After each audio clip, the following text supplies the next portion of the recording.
Welcome to Bloodbath and Beyond. Today we review Rings. First you watch it, then you die.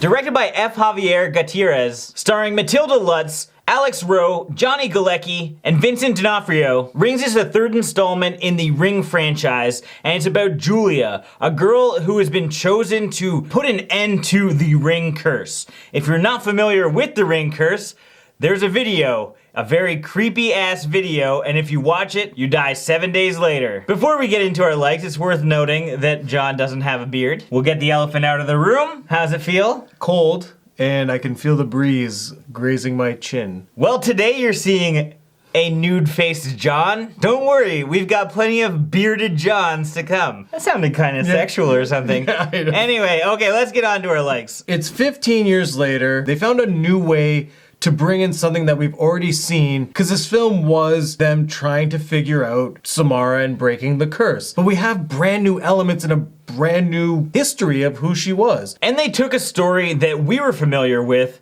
and modernized it. And they didn't overdo the technology, which I thought they would, because everybody's got a cell phone, and while the cell phone does play a part in the film, it's not overdone, and I'm very happy for that. I also thought the cinematography was just insane. This movie looks gorgeous. Everything was shot really, really well. The depth of field and the focus that they use is just super buttery smooth, and just everything is interesting to look at. Yeah, and they do a great job with like the lighting, the editing, the pacing. Everything is just really well delivered in this film, and it was refreshing. Another refreshing part to this film was Johnny Galecki. I thought that they were just gonna do like a trope to like him being in the Big Bang Theory. He was still a professor and played like his scientific role, but it was modern science, and he was like kind of a badass. And another surprise was Vincent D'Onofrio. I didn't even know he was in this movie. If you are not familiar with him, he plays Wilson Fisk, or Kingpin, in the Netflix original series,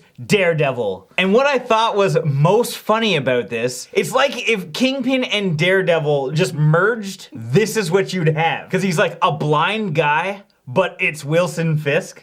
Yeah. And he's got his baton and everything. So I apologize for the hard sell.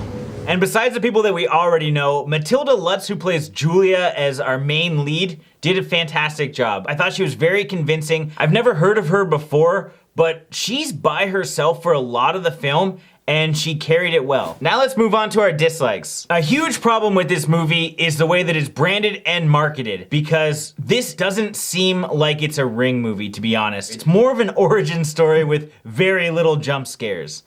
And I think that a lot of people are gonna be really disappointed. However, even sitting beside like an 18-year-old girl who was on her phone the entire time, right when the credits rolled, she said, "That was a great film."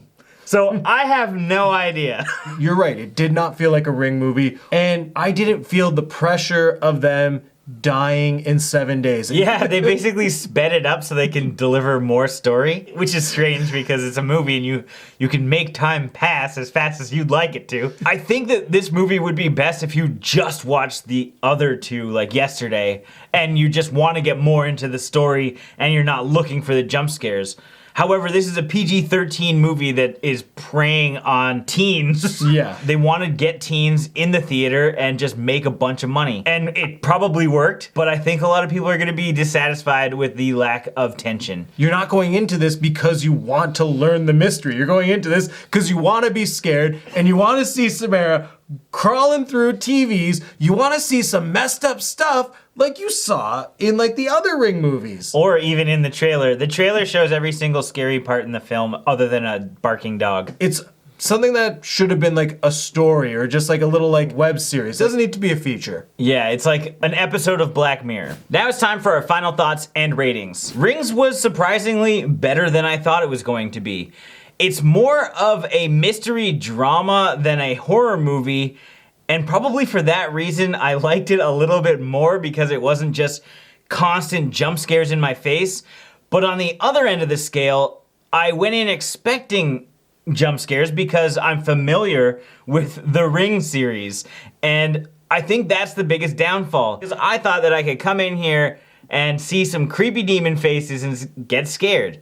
And that isn't the case. So this was a tough one to actually rate. I did like the movie, but it wasn't scary. So I'm gonna give this 3 hairballs out of 5. Rings is just another one of those movies that nobody asked for. It's good, but not good for the right reasons. It's a great mystery, and it gives you more into the lore and the backstory and the origins of Samara and her family. The downside is it's not scary. You're not gonna get the jump scares. You're not gonna get like the creepy contortionist feel. And because of that, it doesn't feel like it belongs in this franchise, but it's a part of it. I really have to just give this film 2.5 unwanted calls. As always, thank you for watching. Like this video and comment below with your thoughts on Rings if you've seen it.